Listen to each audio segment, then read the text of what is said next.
Assalamualaikum students, and welcome to the free online classes of economics.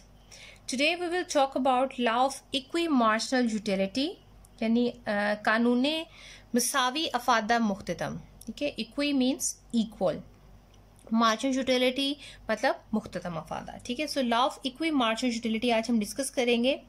अपने previous lecture में हमने law of diminishing marginal utility को discuss किया और हमने देखा कि जब हम कॉन्टिन्यूसली किसी चीज़ की कंजम्पशन करते हैं तो उससे हासिल होने वाला मुख्ततम अफादा जो है, मार्जिनल यूटिलिटी जो है वो डिमिनिश करती है, फॉल करती है. ठीक है, अब हम देखते हैं कि अगर कंज्यूमर जो है वो एक से ज़्यादा प्रोडक्ट्स यूज़ कर रहा हो. ठीक है, law of diminishing marginal utility में हमने सिर्फ एक प्रोडक्ट ली थी एक्स. ठीक है, जिसकी वो यूनिट्स ज़्यादा यूज़ करता जाता है और उसकी यूटिलिटी फॉल करती चली जाती है. तो अब हम देखेंगे कि अगर कंज्यूमर एक से ज़्यादा चीज़ें इस्तेमाल करता है जो कि रियल लाइफ में होता है, तो इस कंडीशन में कंज्यूमर का इक्विलिब्रियम जो है वो कहाँ पर एग्जिस्ट करेगा. So according to law of equi marginal utility, जिसको law of substitution in consumption भी कहा जाता है, यानी कंजम्पशन सब्सटीट्यूट होती है एक्स वाई जेड जितने भी आप प्रोडक्ट्स यूज करें उसके अंदर. ठीक है, so according to the law of equi marginal utility which was presented by the classical economist named as Marshall, उन्होंने ये कहा कि according to this law a consumer is in equilibrium when he spend his money on different goods in such a way that the marginal utility attained from the last unit consumed. ठीक है, या ये कहें कि last unit पे जो last unit money की spend की गई है उससे इक्वल मार्जिनल यूटिलिटी हासिल हो. ठीक है, इसको पहले राइट करते हैं फिर इसको फर्दर डिस्कस करते हैं. So according to the law of equi marginal utility a consumer is in equilibrium, ठीक है, when he spent his income on different goods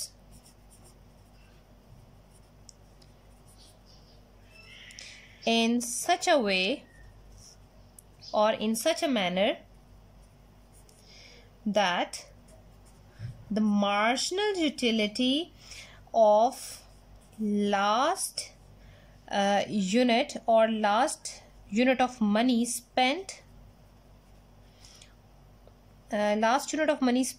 on each commodity becomes equal. ठीक है, फॉर एग्जाम्पल एक consumer है, उसने suppose 3 products purchase की x Y and जी. ठीक है, और उसने अपनी टोटल इनकम में से कुछ हिस्सा एक्स पर कंज्यूम किया, यानी जो मनी की यूनिट्स हैं कुछ एक्स पर स्पेंड कर दी, कुछ वाई पर स्पेंड कर दी, कुछ जी पर स्पेंड कर दी.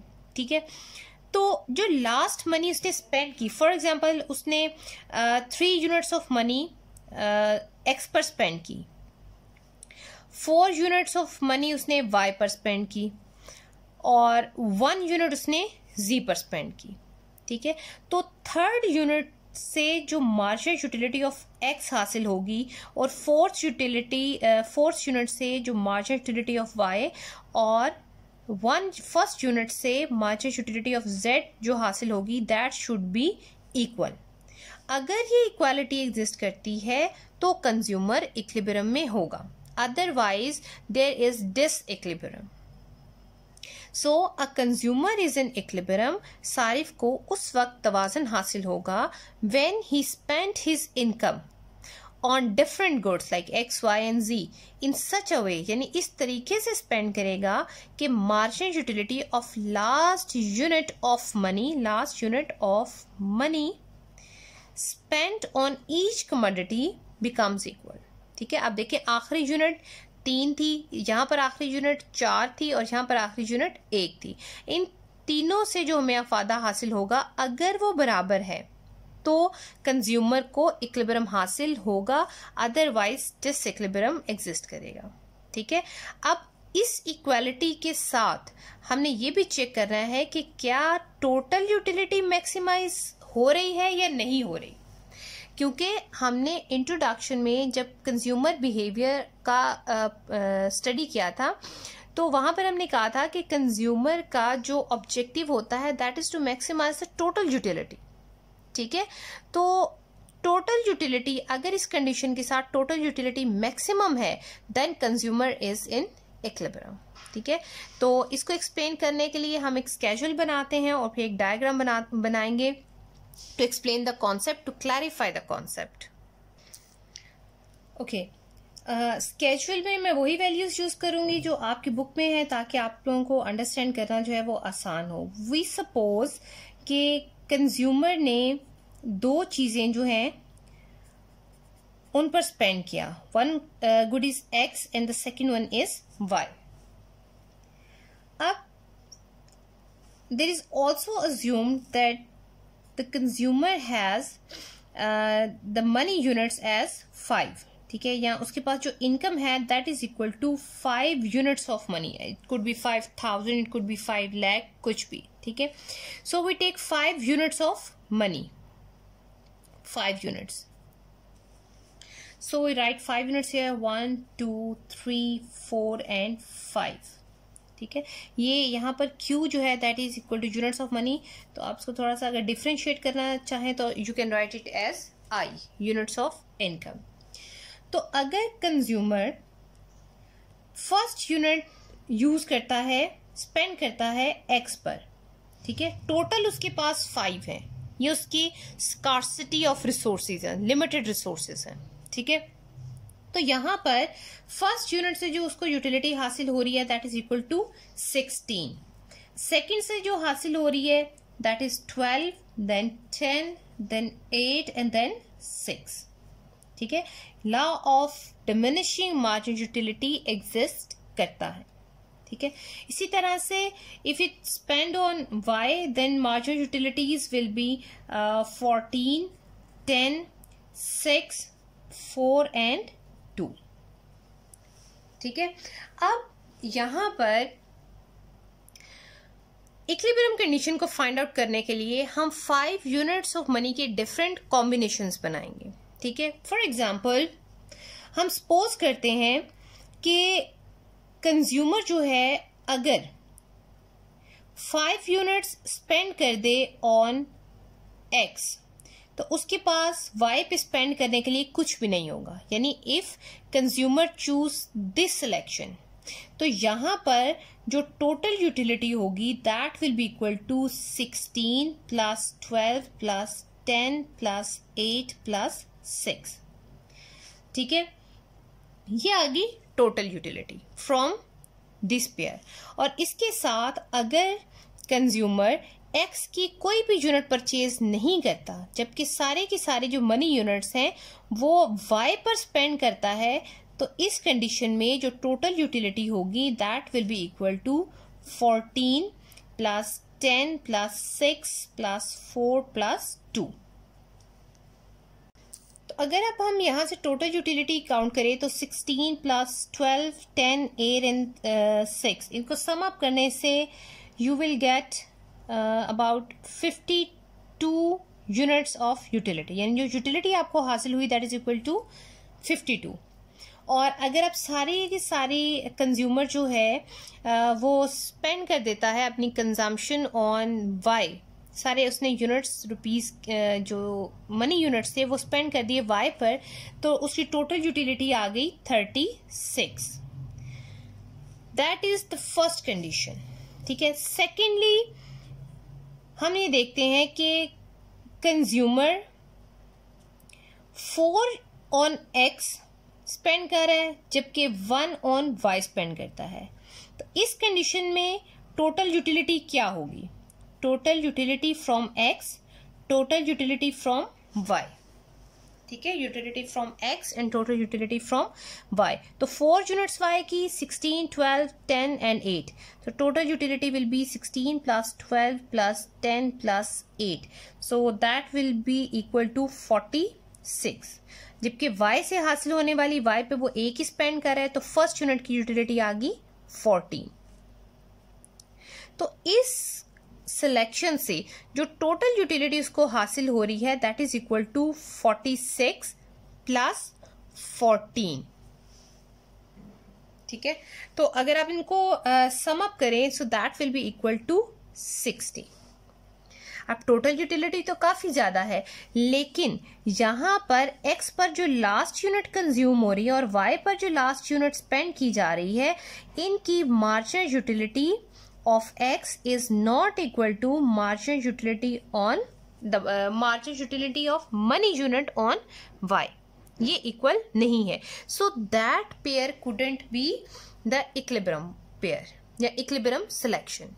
ठीक है, अब हम फर्दर चेंज करके देखते हैं कि consumer 3 units on x and 2 on y, क्योंकि टोटल हमने सपोज किया हुआ था कि उसके पास सिर्फ 5 यूनिट्स ऑफ मनी है।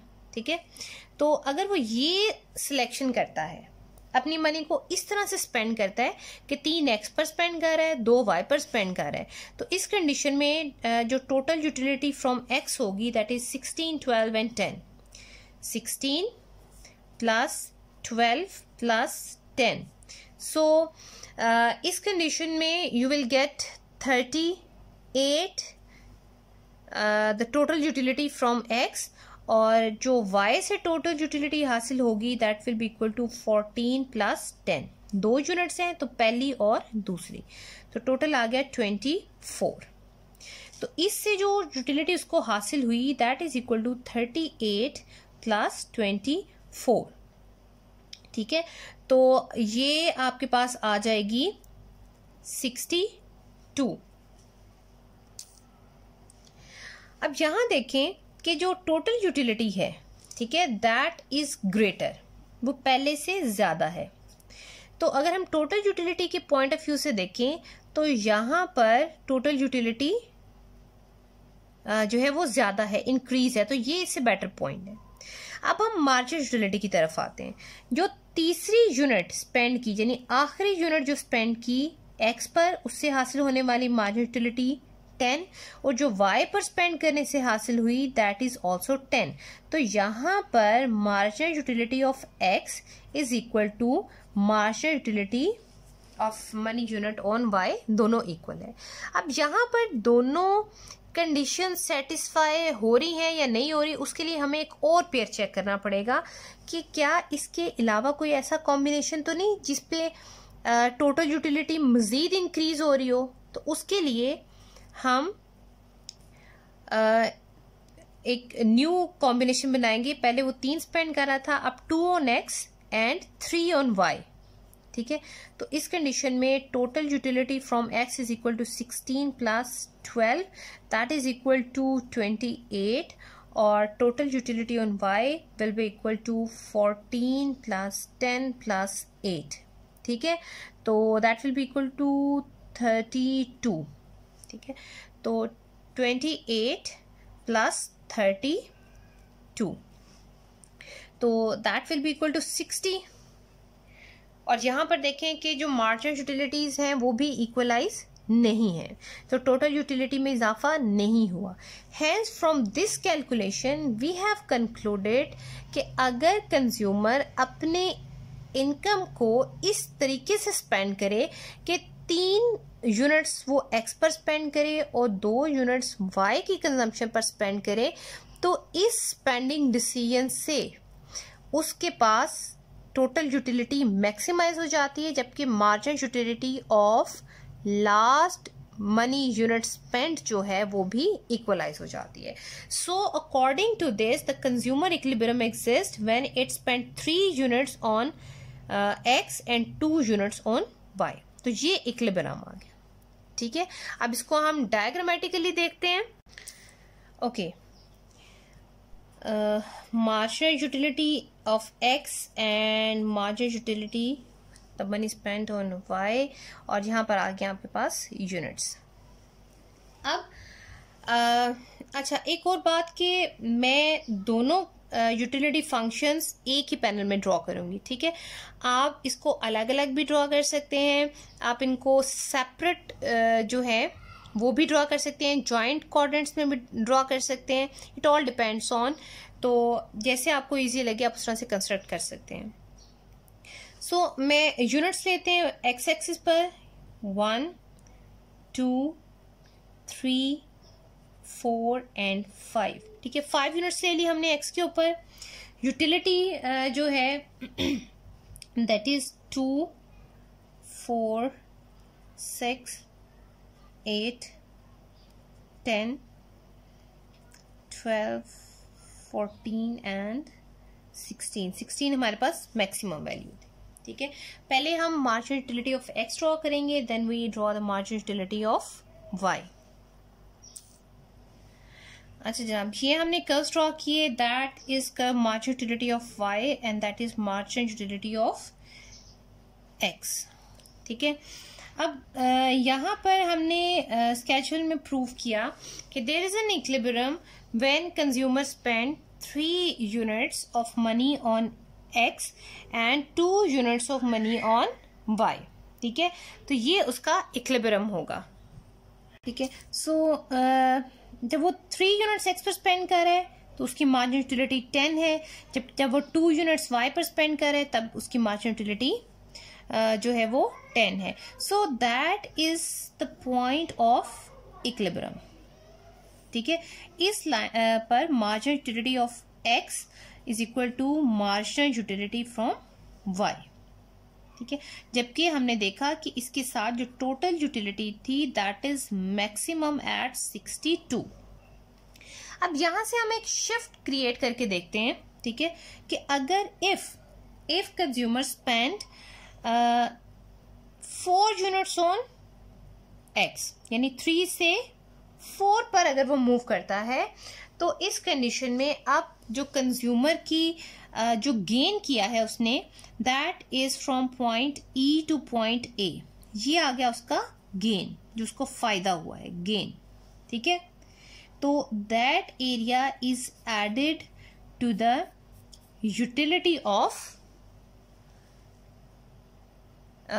यूटिलिटी फ्रॉम एक्स, ठीक है। तो इसका मतलब है कि यहां पर ये area 3 to 4 that is added in MUX। जबकि उसने अगर 4 रुपए यहाँ 4 यूनिट्स जो हैं वो यहाँ पर स्पेंड कर दिए, तो अब उसके पास सिर्फ 1 यूनिट ऑफ इनकम बची है वाई पर कंज्यूम करने के लिए। पहले वो 2 कर रहा था, अब वो वाई 1 कर रहा है, तो इसलिए वो बैकवर्ड शिफ्ट होगा। तो सॉरी, ठीक है, 2 यूनिट्स। अब वो पहले यहां पर ई डैश पर इक्विलिब्रियम पे था, अब वो ई डैश पॉइंट से ए डैश पॉइंट की तरफ आएगा, यानी उसकी यूटिलिटी में जो कमी आई है that is equal to this shaded area from 2 to 1, तो that is minus marginal utility of Y, ठीक है। तो यहां से आप क्लियरली देख सकते हैं कि जो लॉस का एरिया है that is greater than the area of gain, ठीक है। तो ये सब्स्टिट्यूशन करने से हुआ क्या कि जो फायदा हुआ that is smaller and the loss is greater. और यहां पर ऐसा करने से एक तो यूटिलिटी में जो नेगेटिव चेंज आया है, तो इसका मतलब है यूटिलिटी टोटल जो है वो पहले से कम हो जाएगी, ठीक है। इजाफा कम है, जो कमी आई है वो ज्यादा है, तो इसलिए टोटल यूटिलिटी फॉल कर जाएगी। जैसा कि हमने देखा था टोटल यूटिलिटी 62 से 60 पर चली गई थी, ठीक। और दूसरी इंपॉर्टेंट चीज कि यहां पर इस पॉइंट पर marginal utility of x is equal to 8, जबकि यहां जो है that is marginal utility of y is equal to 14। तो इसका मतलब है इस कॉम्बिनेशन से मार्जिनल यूटिलिटीज भी इक्वलाइज नहीं हो रही। So any deviation from point E is not an equilibrium point, ठीक है। अजम्पशंस सेम है जैसा कि law of diminishing marginal utility की थी कि चीजें कॉन्टिन्यूसली यूज हो रही हैं और इनकम फिक्स्ड है, प्राइसेस फिक्स्ड हैं, उनमें कोई चेंज नहीं आता, कंज्यूमर का टेस्ट जो है वो चेंज नहीं होता, मार्जिनल यूटिलिटी फॉल करती है और चीज़ों को कॉन्टिन्यूसली यूज किया जाता है, ठीक है। So that is all about law of equi marginal utility. Still you have any question you may ask. Thank you so much.